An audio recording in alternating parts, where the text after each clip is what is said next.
Hello. Welcome back to Two Nates on Sports. My name is Nathan Simmons, and with me as always is Nathan Kwan.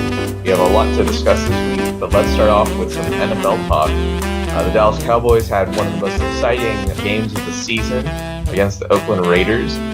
What was your take as an outsider on this? Well, thank goodness for the index card, right? I mean, it was a crazy game, back and forth. And then the Raiders going in for the win. Derek Carr fumbles the ball out of the end zone, and the Cowboys hold on. But I guess it's not how you win, it's if you win, and Dallas survives for one more week. Debatably, this Cowboys team maybe should have done a little bit better, but even still, this was a decent Oakland Raiders team that has struggled this year. Hats off, first off, to the Oakland Raiders team who was able to fight back in the second half. David Carr was able to work that Michael Crabtree connection, and Chidobe Awuzie was playing pretty well, but unfortunately he was picked on because of that. I'm most interested in your take on this Cowboys offense. Do you think this Cowboys offense struggled, or do you think they were okay? Well, you look statistically, they did gain 330 yards, so that's not a bad game by the offense. Look at third downs, 2 for 10. That's not so good. And then the 2 interceptions thrown by Dak Prescott, which is something that he's really struggled with this year versus last year. He was basically perfect, not throwing any interceptions. So, I mean, the running game, it's been decent, and you're going to get Ezekiel Elliott back this week, so you would think that it's going to improve. And then, yeah, your receivers, Des Bryant kind of got shut down. He had kind of those only 2 catches in the game, which is a bit surprising. Oakland's defense has been pretty bad this year, so the fact that they weren't able to get the ball to him and really to any of their receivers down the field for most of the game is kind of surprising. But I think getting Zeke back will definitely help this Cowboys offense, which I guess they survived their 6 games without him. Yeah, I mean, technically the Cowboys are still in the playoff hunt, although in order to be in better shape, they needed to really go 4-2, and unfortunately they weren't able to do that. But nonetheless, they were able to pull themselves up from a tailspin after losing the first 3 games without Zeke and winning the next 3 games. That in itself is nice to see, and it at least speaks to how this team did not give up on the season. Now, going back to what you're talking about with Dak Prescott, yeah, Dak Prescott really did struggle with this game, especially with the 2 picks, one in the first half, one I think to begin the second half.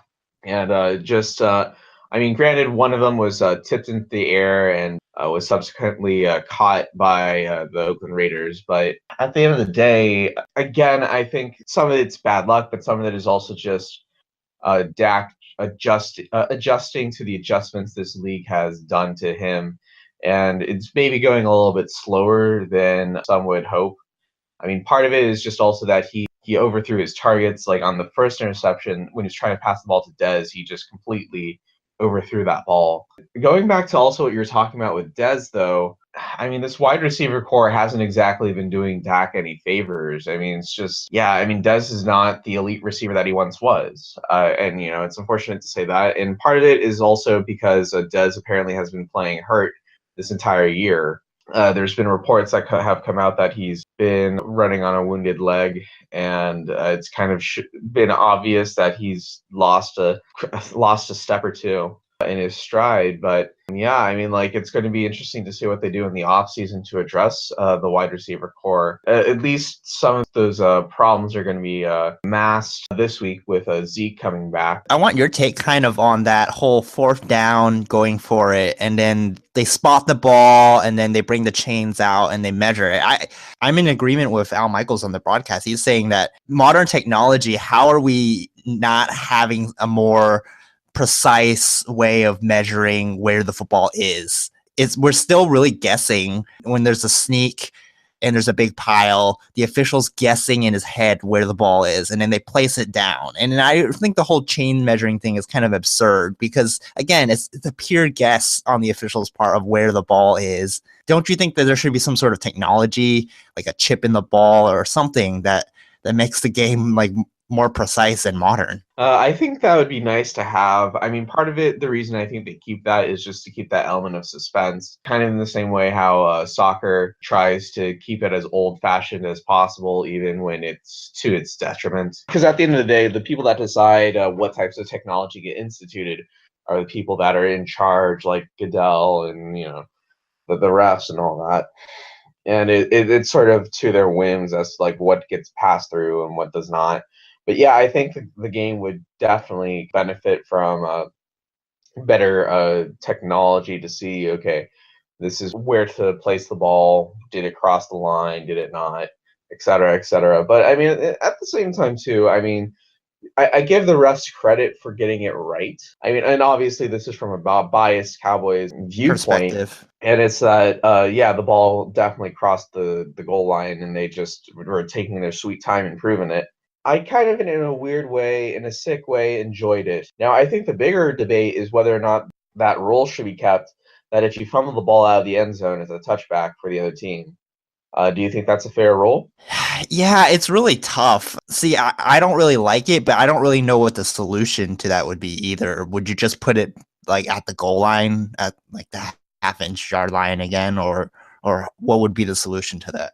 Well, you definitely don't put it at the goal line because then people would be trying to fumble the ball left and right out of the end zone just to like keep it. Because I think at the end of the day, like, no, you should be punished for like losing the ball because at the end of the day, you're supposed. It's about keeping possession of the football, and if you can't do that, then that's then what are we doing? But nonetheless, I mean, I think that's a little.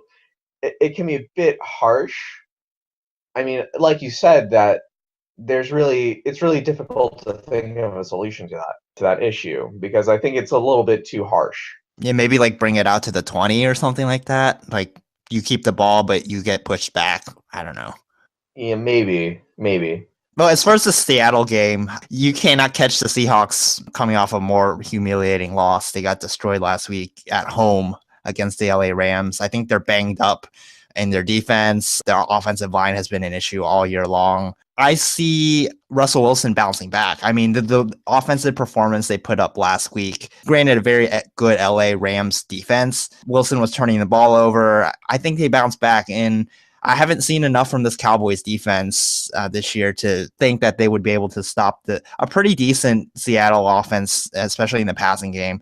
And I think defensively, the Seahawks also have a bit of an edge despite all those injuries. I think coming back from the long layoff. I mean, granted, he's been working out, but I think it's going to take at least a half for him to kind of adjust back to the NFL speed. And so I think Seattle's has enough, I think, to squeak out a close win. Pete Carroll's too good of a coach for the team to go down. I understand where you're coming from, but I think you're wrong as usual. So let's break it down a little bit. I do agree that this Cowboys defense is not coming in as strong as it possibly should. David Irving is out for the second game, I believe, in a row. Due to a pretty severe concussion, it sounds like. DeMarcus Lawrence is fighting back injuries. But nonetheless, I mean, DeMarcus Lawrence is still, I believe, second in the league in sacks with 13.5, and he's been getting consistent pressure on the quarterback.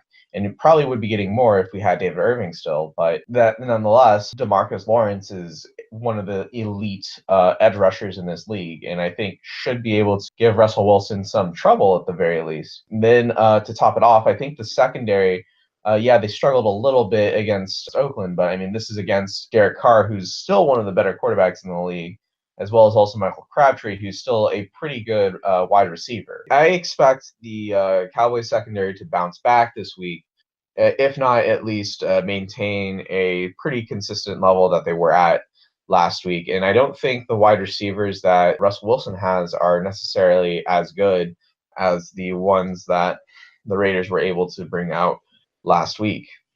I mean, Doug Baldwin's good, but he's not good. He's not. Honestly, I mean, Crabtree I think is a better wide receiver, but that's just me. And also, again, we still have Sean Lee back, so that should help at least quiet down that run game that Seattle has, even though it's not really much of anything. At least with that, Sean Lee should be able to help contain Russell Wilson somewhat when he tries to run. Now, on the offensive side, I don't think it's going to take a half for Ezekiel Elliott to readjust back into the league. I think maybe it does. I think you're right to say that it might take him a while to shake off the rust, but I think at most only a quarter. And again, I think it's going to come down to who really controls the ball. And like I said, I don't think this Seattle team has much of a run game to begin with versus Dallas, who even without Zeke, had a pretty solid run game. And now that they're going to have Zeke back, they're going to be able to control the ball and keep the ball out of Russell Wilson's hands. So I think the Cowboys are going to win this game. And I think Seattle really is in a lot of trouble, especially with all those injuries on the defensive side of the ball. Alrighty, well, we'll see. The Cowboys still have a sliver of hope if they win this game, and then they win next week in Philadelphia. And they really need the Falcons to lose one of the next 2 games, and then they need Detroit to lose at least 1 game. But it's possible. I mean, stranger things have happened. Absolutely, yeah. I mean, yeah, and worst comes to worst, yeah, even if you are right, then that means that Cowboys get a higher draft pick, so that'd be nice. I mean, and it's nice to have a first-round pick, you know what I mean? Oh, yeah. Well, let's talk, just briefly about the Texans. They got humiliated in Jacksonville last week. TJ Yates had no chance. Offensive line was bad. Defense is beyond bad. Special teams horrific. So this is a dumpster fire. Pretty hilarious moment after dumpsters. Yeah. Yeah. Speaking of dumpsters and trash, Devian Clowney calling Blake Bortles trash after he torched the Texans defense for 300 plus yards and 3 touchdowns was quite hilarious. Jacksonville fans reacted by sending trash cans to NRG Stadium, and then Clowney reacted by donating a bunch of toys within those trash cans to charity. So so it's a nice thing that it ended up being. So it was a great story. Yeah, but the fact that we're kind of talking about that just shows that this team is their season's ready to be done, and I think they should be destroyed by the Pittsburgh Steelers this week. Granted, a Steelers team that's reeling after I think they got robbed against the Patriots. I guess, what were your thoughts on that whole Jesse James touchdown, incomplete pass? I mean, I think the NFL really needs to decide on what a catch is. I mean, this is just getting ridiculous. Like, you should be able to know what a catch is from just like watching the play, and it's just they have these like weird rules that just seem to rule out what should be an obvious catch versus what shouldn't be. And I think it's stupid. But I mean, nonetheless, this is the NFL we have right now. So you just got to play with the rules that you have. Yeah, reminiscent of the Dez non-catch in Green Bay, and it was a playoff game, I believe, a couple of years ago, right? Yeah, it was. But yeah, no, if you're playing a fantasy championship this week, start every Pittsburgh Steeler you can. I mean, Antonio Brown's out, but I mean, Juju Smith-Schuster, Jesse James, Eli Rogers, Roethlisberger, and Bell, obviously. Start them all. Martavis Bryant. Yeah, Martavis Bryant is back from the suspension. So yeah, start them all. This Texans defense is just, and really, I think it's a big question because Romeo Crennel was the defensive coordinator last year, had the number 1 overall defense, despite them not having J.J. Watt. And granted, they've had more injuries this year, but they promoted Mike Vrabel because he said he was going to leave if he didn't get the defensive coordinator job. And I really don't think he's done a good job. I mean, the first-ranked defense just doesn't go to the 25th ranked defense. I mean, it's just completely horrific 180 from last year. Definitely not a good first year for Mike Vrabel and that coordinator position. And also, I mean, I guess the media is kind of all squirrely on Bill O'Brien and whether or not he's going to return. He has 1 year left on his contract. And Bill's this past week said he will never resign as head coach of the Houston Texans, which, again, I have mixed feelings about this, whether or not you fire him. I don't think our owner, Bob Meaner, is going to fire him. He never really fires coaches unless they go 2-14. But again, you have to look at the injuries and the offense with Deshaun Watson, how good they were for that brief 5 or 6 game period. And TJ Yates and Tom Savage just not going to be able to get the job done. And also, finally, I guess a shout out to DeAndre Hopkins and Jadeveon Clowney, both Prolers, but especially Hopkins. He's basically turning in Andre Johnson, right? He's producing these ridiculous numbers with these horrific quarterbacks, and week in and week out, he gets double teamed and he still has production. Yeah. Shout out to him for making the Pro Bowl. Yeah, no, absolutely. Yeah, I mean, this defense, I know they lost a lot of personnel also in the offseason due to just mismanagement, but I mean, this shouldn't be as bad a team as it is. But I mean, here we are without a first round pick, and it's unfortunate, but I mean, that's what you get. Yeah. All right. You want to move on to the NBA? Sure. Yeah. Let's do that. Oh, I guess let's first start off and talk about the Houston Rockets. So they're on a bit of a losing streak, 2-game losing streak after they had a 14-game winning streak. still have the best record in the league, now tied with Golden State. But this past week they went 2-2, beat the Bucks and the Jazz, and then lost the past two against the Lakers and the Clippers. I think the injuries are really catching up to this team right now. You have Chris Paul, who went out. He has a groin strain, so he missed the past game. Luke Mamute, as we mentioned last week, had that shoulder issue. He's going to be out 2 to 3 weeks. And then also you have Clint Capella, who's been sitting out with some soreness. So those are three really good defensive players. And I think in the past two games, it's really shown the Rockets defense has just not been as good as they've been the first part of this year. And James Harden's been going crazy, 50 points in back-to-back games. But I mean, there's not a lot of teams in the NBA that can replace their top three defensive players, I'd say, and still keep the level of performance. And the Rockets, as we talked about in the offseason, they traded a lot of their depth to get Chris Paul, and there's not really a lot of depth, and the guys are wearing down right now. So, but I mean, I guess what are your take on the Rockets? Man, they're terrible now. Gosh. Yeah, I mean, like this. Obviously, this team is more like the team that had 14 wins in a row versus the 2 losses in a row to.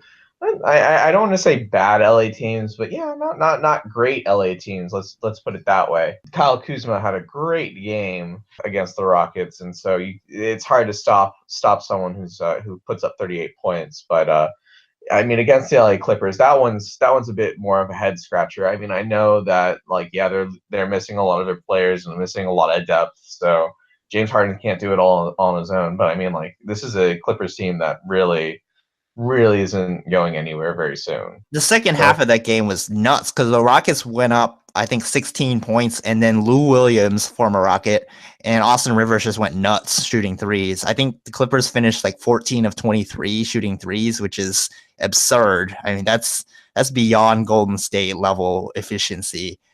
Yeah. So I mean, credit to them. They shot the hell out of the ball. Yeah. I mean, it's not going to happen again. Yeah. So maybe the Rockets just got unlucky with that. But yeah, no, I mean, it does bring up the question of whether or not this team was wise in trading away so much depth without replenishing it. Let's put it that way, because it was a smart idea to get Chris Paul. It's just whether or not they should have at least tried to sign a bit more depth, especially since they were able to build such a strong team that they would have been able to attract some decent bench players. You'd have to think. Luke Mamute and PJ Tucker were those two guys that they signed, and they've been so invaluable for this team. But Mamute is out right now, so I mean, Mike D'Antoni's been really basically going on a short rotation because their depth beyond their core it hasn't really been used. They used Briante Weber, who's been in the G League back and forth this year. Joe Chi is definitely not ready. He's shown flashes in the later games, but he's not NBA ready. And then Bobby Brown's basically been relegated to garbage time. He can knock down some shots, but doesn't give you anything on the defensive end. So I think they just got to play through this. I think they also are missing Troy Williams, who's a depth wing that he's been out with an injury that Kevin Hahn's been mentioning. That, I mean, when he played last year at the end of the year, he put up 25 points in back-to-back games. He can give you defense and 3-point shot making. So they're missing him. Maybe he would provide some depth to this team right now, but I think everything's okay. The only concern I have is Ryan Anderson's just really been struggling the past couple of weeks. His shots just really been in and out, inconsistent. He started the year off so well, but lately hasn't been good. And then defensively, he's not going to be able to stop anyone one-on-one. So. Well, that's Ryan Anderson for you, though. He's always been kind of inconsistent. This upcoming week, they play on Christmas in Oklahoma City, and then they go to Boston and Washington. So a pretty tough road trip coming up. How about the Mavs? Doing okay, all things considered. They are still tanking, and it's great. They're doing a great job of it. Not that great a job, honestly. I mean, they did beat the Spurs, which was just why? I mean, I know Kawhi Leonard probably wasn't playing that game, but I mean, come on, man. But then they actually got the loss that really mattered, which was against the Phoenix Suns. So that puts them ahead of the Suns. So that was great. And then they somehow beat Detroit. DSJ returning, putting up 15 points, five assists, 5 rebounds. So it was a nice game from DSJ. And at least if you're going to win, do it with your young player playing well. And so that was nice. Then last night they lost to the Miami Heat in Miami. With DSJ only putting up 6 points, but doing it off 2 of 3 from 3-point range. and was able to put up 7 assists, so that was nice to see. So it looks like he's come back and is able to has picked up his assist numbers quite well. But unfortunately, you like to see him score more consistently, and that's something you could kind of say for the rest of the team too. To some extent, with like, I mean, Harrison Barnes has really been the only like go-to scorer on this team, and even then, like, he doesn't always get above 20 points per game, and that in itself is not great to see out of your leading scorer. Dirk Nowitzki can go from being old school Dirk to being just like, oh, he's pushing 40 Dirk. And yeah, I mean, JJ Barea has been great, but I mean, like, that's someone that you want to see traded at the deadline. I mean, there's a lot of people you want to see traded at the deadline, really, with this team, especially since they're going full tank. Yogi Ferrell put up 23 points, though, last night. And so, I mean, like, that's also nice to see, is to see someone that's at least part of your young core to some extent being able to put up those types of numbers. Going forward, I mean, this team just really needs to focus on developing its players and making sure that DSJ becomes a more consistent scorer and is able to keep up those assist numbers and really facilitate the ball. Who's this Maximilian Kleber? He put up 21 points against the Spurs last Saturday. He's someone that they signed from Germany. He's nice. The next Dirk? He's not the next Dirk. Good Lord, no. Kleber doesn't really have much of a shot outside of the out 3-point range. Even his mid-range game is kind of not always there. I mean, 21 points was a career high for him. I don't expect him to really repeat that too often. But he was like one of the best players in Germany. So I mean, he's like, it's not out of the realm of possibility for him to be able to put up 20 points or more. Hats off to him for performing as well as he has, as someone that's like playing in a foreign country. Okay, well, let's move on and talk about some MLB offseason. So the world champion Houston Astros, we'll start with them. Not much going on this week. They've been talking with both Yu Darvish and Chris Archer. We'll see if they make a move in starting pitching. I don't really think that's a weakness that they need to address. Again, they have so much depth there with Keuchel, McCullers, Verlander, Brad Peacock, Charlie Morton, Colin McHugh. So the list goes on and on. They also have Francis Marquez, who's their top prospect, and David Paulino. So we'll see if they make a move there. I'd be kind of surprised because, again, they have so many guys that are coming out with contracts with Altuve and Springer, Keuchel, that you're going to have to pay. So I wouldn't splurge if I were them. Minor move, they traded Preston Tucker, kind of a 4A outfielder, I think, at this point, to Atlanta for a player to be named later in cash. Yeah. But how about the Rangers? The Rangers, the big news this week was that Martin Perez got injured while tending to his bulls in Venezuela. He pulled a Derek Holland in Venezuela. So, I mean, at least it wasn't his leg or anything. This was more like, this was his non-throwing arm. So apparently the bull got startled and just went a little haywire, and then Martin Perez decided to try to calm him down. And he tore a bicep in his non-throwing arm. So yeah, he's not going to be able to throw for the beginning of the season, but he's not going to be out for too long. And again, especially since this is going to be his non-throwing arm, this shouldn't really throw him off too much. But again, it's just, come on, for real. Again, like, this Rangers team really needs better starting pitch. Are they going to be able to get better starting pitching in the near future? I don't know. So I saw that they had a release or mention that Yu Darvish was having dinner with John Daniels, but it wasn't like about business. It was just they never got a chance to talk before Darvish was traded to the Dodgers. I mean, how much of that do you buy? Was that just purely them talking as like friends and former colleagues, or is that like a business pitch as well? I'm sure they did talk business to some extent. I mean, I don't know if Yu Darvish wants to come back. I mean, I don't know what he's looking for in his next team. I mean, I love Yu Darvish, but I mean, like, you have to also admit, like, yeah, he tipped his pitches during the World Series, so he's a bit of a strange cat. He marches to his own drum. I think he's going to be fine. I mean, like, I would love to bring back Yu Darvish, but yeah, I mean, I'm not going to hold my breath for him. Yeah, fair enough. He's still been linked to kind of the Cubs as kind of the Jake Arrieta replacement, but the market's still kind of slow on starting pitching at this point. So we'll see what happens. Some other moves this past week, the Giants going all in. I don't know why, but they traded for Evan Longoria for a package of prospects, as well as Dennard Span, who was pretty good for them. What is your take on this trade? I don't really know what the Giants are doing. Yeah, I don't know either, especially since Evan Longoria is actually kind of somewhat overrated right now at this point in his career. I mean, he's still a decent player, but I mean, he's not the Evan Longoria that was able to help bring this team to the World Series back in 2008, and he's not the same Evan Longoria that kept the Rays as contenders for so long. This is a very strange move for a team that apparently wanted to make a big splash, and in some ways, in terms of name recognition, yeah, they made that big splash, but it's just not the type of splash that they really needed. And I mean, I just don't know what this San Francisco Giants team is doing outside of just going crazy and trying to get back to the World Series again. And it just also makes you boggle your mind as to like, how the hell did this team win three World Series? Yeah, a lot of their players are getting older. Hunter Pence.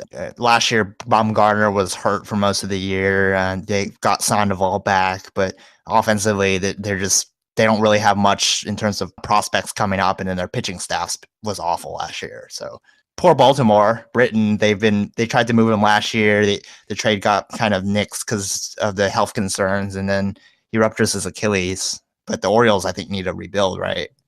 Yeah, they definitely need to rebuild. And yeah, I mean, I know it's only a reliever, but like, he's the best reliever in baseball. Yeah, no, I mean, like, I hope for a healthy, speedy recovery for him. But yeah, I mean, like, bad news for Baltimore indeed. Yeah, and Manny Machado's coming up. His I think he has 1 or 2 years left. Yeah, they might have to trade him. That which would be really bad. Like, I mean, you want to talk about like getting something for someone. Like, I mean, Manny Machado is going to bring back a lot for whoever trades for him. Yeah.